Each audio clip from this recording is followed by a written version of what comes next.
కూటమి ప్రభుత్వం అధికారంలోకి వచ్చి దాదాపుగా 73 రోజులు కావస్తుంది. జగన్మోహన్ రెడ్డి చేతిలో డెమాలిష్ అయినటువంటి ఆంధ్రప్రదేశ్ను మళ్ళీ రీబిల్డ్ చేయాల్సినటువంటి అవసరం ఉందని చెప్పేసి పవన్ కళ్యాణ్ గారు కావచ్చు, నారా చంద్రబాబు నాయుడు కావచ్చు చెప్పారు. అసలు 73 రోజుల పరిపాలన ఎలా ఉందంటారు ఆంధ్రప్రదేశ్? మీరు 73 రోజులు పరిపాలన అంటున్నారు. ఈ 73 రోజుల పరిపాలనలో మీరు అన్నట్టు ఒక రీబిల్డ్ దిశగా ఆంధ్రప్రదేశ్ అనేది వెళ్తూ ఉంది. ఏ విధంగా అంటే మనం చూస్తే ఒకప్పుడు విధ్వంసమే 5 ఏళ్ళు.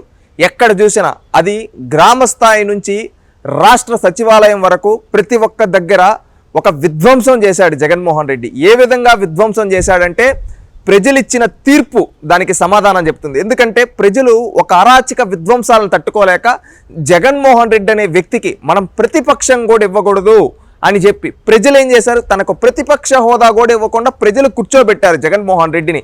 ఎందుకంటే ఆ విధంగా విధ్వంసం చేశాడు కాబట్టి. ఇప్పుడు చంద్రబాబు నాయుడు గారి పైన అదేవిధంగా కూటమి ప్రభుత్వం పైన ఉండే బాధ్యత ఏంటంటే ఖచ్చితంగా ఈ ఆంధ్రప్రదేశ్ని పునర్నిర్మించుకోవాలి. ఎన్నికల సమయంలో కూడా చంద్రబాబు నాయుడు గారు ఒకే మాట చెప్పాడు, రాష్ట్రం గెలవాలి, ప్రజలు గెలవాలి అని. ఆ నినాదం ప్రజలు బలంగా తీసుకొని వచ్చి ప్రజా తీర్పు ఇచ్చారు. 93% స్ట్రైక్ రేట్ ఇచ్చారు కూటమి ప్రభుత్వానికి. అదేవిధంగా చంద్రబాబు నాయుడు గారు కూడా ఎన్నికల సమయంలో కొన్ని హామీలు ఇవ్వడం జరిగింది.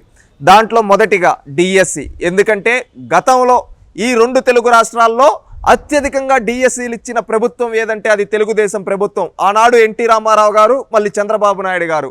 అదేవిధంగా పదోన్నతులు ఇచ్చింది కూడా తెలుగుదేశం ప్రభుత్వమే. ఈరోజు ఏమైందంటే జగన్మోహన్ రెడ్డి 5 ఏళ్ల పరిపాలనలో ఒక్క డిఎస్సీ కూడా ఇవ్వకుండా నాంచాడు. దానివల్ల ఎంతోమంది నిరుద్యోగులు రోడ్డున పడ్డారు. వాళ్ళందరికీ ఒక హామీ ఇచ్చాడు, నేను వచ్చిన వెంటనే తొలి సంతకం మెగా డిఎస్సి పైన పెడతా, ప్రతి ఒక్కరికి ఉద్యోగాలు ఇస్తా అని. అదే నినాదంతో అధికారంలోకి వచ్చిన వెంటనే మెగా డిఎస్సి 16,000 పోస్టులతో భర్తీ చేయడానికి నోటిఫికేషన్ ఇవ్వడం జరిగింది.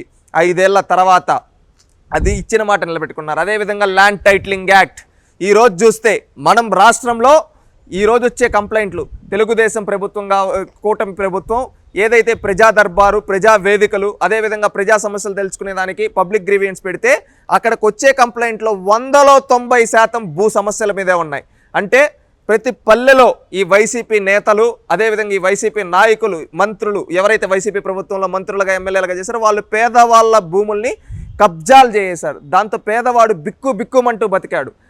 లాస్ట్లో ఏం చేశారు వీళ్ళు తెలివిగా ల్యాండ్ టైటిలింగ్ యాక్ట్ తీసుకొని వచ్చి అవన్నీ వీళ్ళ పేరు పైన తీసుకున్నారు. కానీ దేవుడు అనేవాడు బుద్ధి చెప్పాడు జగన్మోహన్ రెడ్డికి. ప్రజలు కూడా ఇన్ని రోజులు బిక్కుమంటూ ఉన్నారు. వాళ్ళకంటూ ఒక అవకాశం వచ్చింది. అప్పుడు ఆ అవకాశంతో కూటమి ప్రభుత్వాన్ని గెలిపించారు. చంద్రబాబు నాయుడు గారు అధికారంలోకి రావడం, ల్యాండ్ టైటిలింగ్ యాక్ట్ రద్దు చేయడం జరిగింది.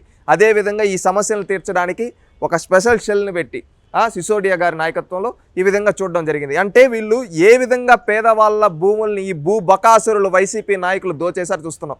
వాళ్ళందరికీ న్యాయం చేయడానికి ఇప్పుడు సభలు కూడా పెట్టడం జరుగుతుంది. 1 నెల రోజులు ప్రత్యేకంగా దీనిపైన రెవెన్యూ పైన లాంటి సమస్యలు తీర్చడానికే పెట్టడం జరిగింది. ఇక్కడ ప్రజలకు ఒక భరోసా ఇవ్వడం జరిగింది. ఈ ప్రభుత్వం మనకు న్యాయం చేస్తుంది, ఈ ప్రభుత్వం మనకు మేలు చేస్తుందని ప్రజలు నమ్ముతూ ఉన్నారు. అదేవిధంగా పెన్షన్. జగన్మోహన్ రెడ్డి అంటాడు ఒకేసారి ఇవ్వాలి క్రెడిబిలిటీ అని. ఒకప్పుడు 2019 ఎన్నికలకు ముందు ఏమన్నాడు, 3,000 పెన్షన్ అని చెప్పి ఊరూరు డామ్ అన్నాడు. ఆ తర్వాత అధికారంలోకి వచ్చిన తర్వాత తొలి రోజే మాట తప్పాడు, మడమ తిప్పాడు, 250. కానీ చంద్రబాబు నాయుడు గారు ఒకే మాట అన్నారు, నేను మాట ఇచ్చా, ఖచ్చితంగా ఇస్తా, జగన్మోహన్ రెడ్డిలా కాదు, ఒకేసారి 1,000 రూపాయలు ఇస్తానని చెప్పి ఒకేసారి 3,000 ఉన్న పెన్షన్ని 4,000 చేసి గతంలో హామీ ఇచ్చిన విధంగా తాను అధికారంలో లేని 3 నెలలు కూడా కలిపి జూలై మొదటి రోజు 7,000 ఇచ్చాడు. బహుశా ఆంధ్రప్రదేశ్ రాష్ట్ర చరిత్రలో, భారతదేశ చరిత్రలో ఏ ప్రభుత్వం ఇవ్వని విధంగా చంద్రబాబు నాయుడు గారు 7,000 పెన్షన్ ఇవ్వడం జరిగింది ప్రతి ఒక్కరికి.